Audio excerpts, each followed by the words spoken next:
I'm going to be short and sweet. Okay. First of all, I think co-creating our futures, I like to define, for me anyway, the future. The future is that we must have a first world parliament in a first world vibrant city, governed by a first world citizenry. I mean to say the citizen must be very, very rational, must be very involved, must be very clear about what is good for the nations and not just for themselves, like what's in it for me. Right? And I think that the other thing I like to see our future is that more young people coming out and joining, be more politically aware and joining the political movement, and not just for the government, but more to supervise the government and of course also supervise the opposition's member of parliaments, because I'm still quite perplexed as to why we still do not have a decisions on holding the by-elections for the outcomes constituencies, right? That's one thing. So these are questions that I think citizens should be asking. I personally will say that yes, we need to share much more with our people on some of the issues and challenges that are facing our country.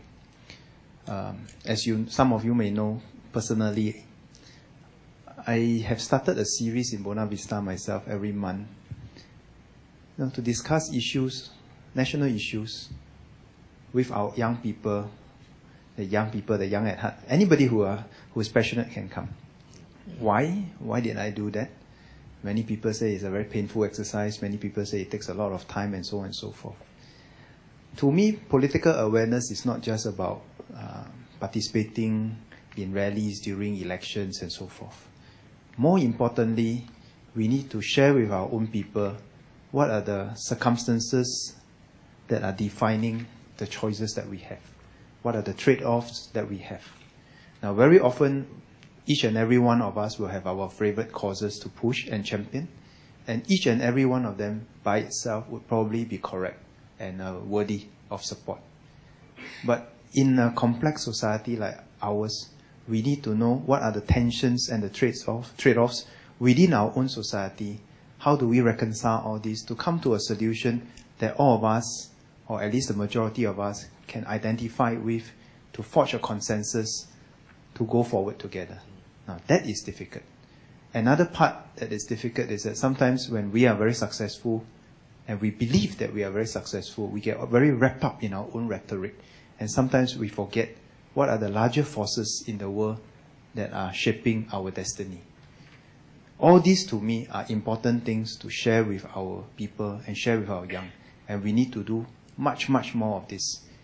We can be very good in our academic subjects. We can score A's in mathematics, physics, science, and all those are important.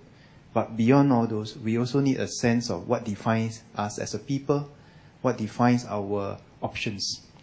Very often we have many people going overseas and they say, oh, I went to country A, B, C, D, E, F, and I saw this. We should do this in Singapore. Yes, we have seen something, but we need to think about it in context. Why did country A, B, C, or D, E, F manage to do what they do? And is that solution or their solution a subset of a larger set of solutions which they must all agree on? Or is their solution applicable to our context?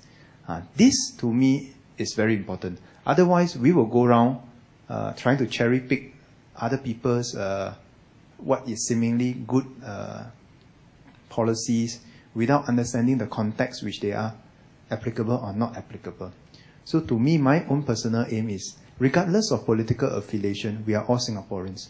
We must all together as Singaporeans understand some of those challenges that we face together as a nation. And this is why, personally, I've been going around to try to share some of this. Because sometimes I think we don't talk about this enough, and sometimes we feel, and some of our own people fall into the trap of being complacent, thinking that what we have would always be around and it would naturally be so.